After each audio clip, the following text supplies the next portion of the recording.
Коргоо министрлиги менен Улуттук гвардиянын аскер бөлүктөрү абадан коргонуу күчтөрүнүн өздүк курамынан турган 89 аскер кызматкери Ми-8 тиг учагынан парашют менен секиришти. Парашюттун салмагы 14 килограммды түзсө, кээ бир түрүнүн максималдуу салмагы 120 килограммга чейин жетет.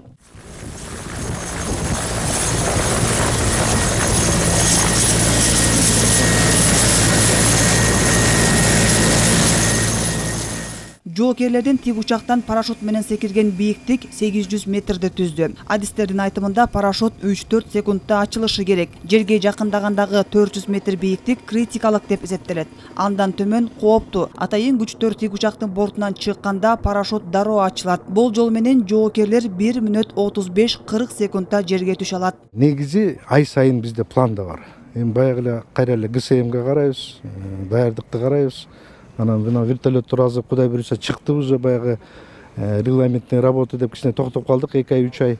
Эми азыр кол башчы айтты, мындан кийин токтобой кете беребиз деп. Бийиктиктен секирүү алдында ар бир аскердин комплектациясын отставкадагы полковник Кыргызстандын десантчылар союзунун башчысы Табылды Окошевдин текшерүүсүнөн өтөт. Кесипкөй Адис өз тажрыйбасында парашют менен 5,5 миңден ашык секирүү жасаган. Анын айрымдары 8000 метрден ашык бийиктикке чейин жеткен. Полностью парашютту кандай кийди, кандай запасойду кандайдан элди, карабиндер баары жабылды, жабылган эмеспи, ошонун баарын текшериш керек. Аскерлердин айтымында парашют менен секирүүдө теориялык жана практикалык даярдыкта жогорку бал алган аскер кызматкерлерине гана уруксат берилет. Атайын окуунун мөөнөтү 1 ай. Парашюттан секирген адам канчалык кылдат болсо, жерге конгондо жаракат алуу коркунучу ошончолук аз болот.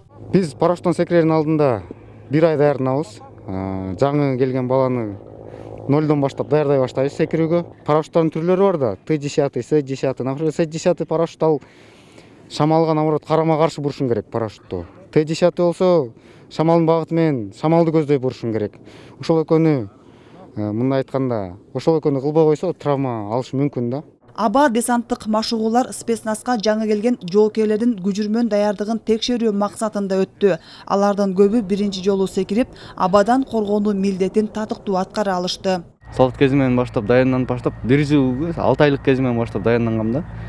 Ошол даярданганга байланыштуу мындай демек коркунуч сезимдер болгондукта көп эле.